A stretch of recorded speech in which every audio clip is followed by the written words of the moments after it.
mirë se vini. Sot do të flasim për botën e auditimit, një fushë ku presioni është i lartë dhe një gabim i vetëm mund të kushtoj shumë shtrenjtë. Do të zbërthejmë bashkë rreziqet, etikën dhe përgjegjësitë ligjore, thelbësore për çdo që studion këtë fushë dhe synon të bëhet profesionist. Le ta nisim me një shifër që flet vetë, $6 milion. Tani dëgjoni pak këtë. Kjo ishte kostoja për të mbrojtur në gjykat një punë auditimi, për të cilën firma ishte paguar vetëm $20.000 në fillim. Pra, nuk është thjesht një numër, është një kamban alarmi për rrezikun e jashtëzakonshëm financiar që fshihet pas çdo raporti auditimi. Por, pse ka shumë rrezik? Një drejtues i një kompanie gjigante sigurimesh i dha një përgjigje shumë të qartë, Wall Street Journal. Ai tha: "Ne vazhdojmë të sigurojmë inxhinierët, avokatët, mjekët, sepse rreziqet e tyre nuk janë aq të mëdha. Fakti që ata hezitojnë të sigurojnë firmat e auditimit na tregon se kemi të bëjmë me një nivel rreziku krejt tjetër. Le ta shohim më thellë pse." Në rregull, për ta kuptuar më mirë këtë situatë komplekse, ja si do të veprojmë. Do ta ndajmë në 5 pika kryesore. Do nisemi me rreziqet e profesionit, pastaj do të shohim themelin, pra etikën profesionale, më pas zhytemi te përgjegjëshmëria ligjore, kush mund të padizë dhe pse, dhe në fund, çfarë është mbrojtja më e mirë. Pra, le të fillojmë me seksionin e parë, rreziqet e profesionit. Të kuptojmë pak sepse gjërat janë kaq të tensionuara në këtë fushë. Kjo grafike e tregon qartë situatën. Mendoni pak, në vitet e fundit, firmat e auditimit kanë shpenzuar rreth 20% të ardhurave të tyre nga auditimi dhe kontabiliteti vetëm për shpenzime gjyqësore. Pra, një pesta e fitimeve të tyre nuk shkon për rritje apo investime, por për të menaxhuar pasojat e padive ligjore. Është një shifër marramendse. Dhe këtu qëndron ndryshimi thelbësor. Shikoni, përgjegjësia e një mjeku apo avokati zakonisht kufizohet te një person i vetëm, pra te një pacient apo një klient, por me auditorët historia ndryshon totalisht. Përgjegjësia e tyre mund të shtrihet te miliona njerëz, investitor, kreditor, të gjithë ata që i besojnë firmës së tyre. Ja pse rreziku është kaq i madh.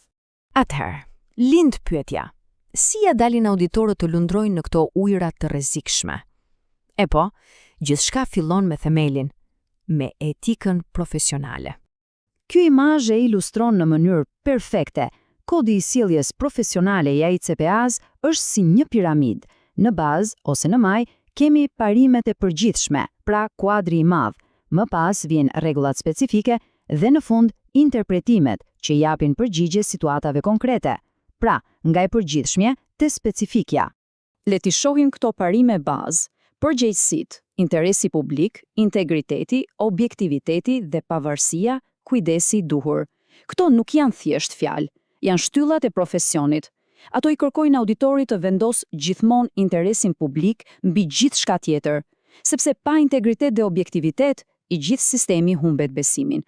Pavarësia është absolutisht kritike, por sigurisht ka shumë kërcënime. Kodi identifikon disa kategori kryesore, për shembull, interesi financiar personal, pra kur auditori mund të përfitojë financiarisht nga klienti, ose afërsia e tepërt, kur një marrëdhënie e gjatë e bën të vështirë të jesh objektiv. Njohja e këtyre kërcënimeve është hapi i parë dhe më i rëndësishëm për të mbrojtur. Mirë, tani le të shohim se çfarë ndodh kur gjërat shkojnë keq dhe si kjo përkthehet në përgjegjësi ligjore. Përgjegjësia e një auditori vjen nga dy burime kryesore. Nga njëra anë kemi ligjin zakonor, i cili ndërtohet rast pas rasti përmes vendimeve gjyqësore.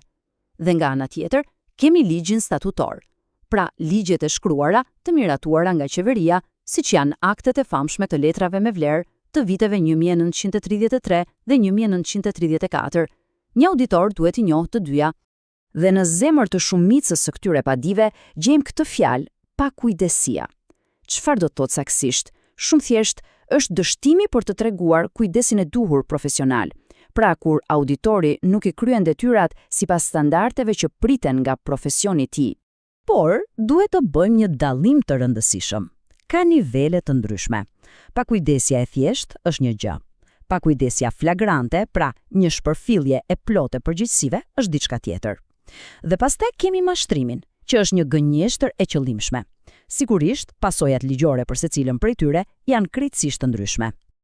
Mirë, vim tek një pyetje kyçe, veçanërisht për ata që studiojnë këtë fushë.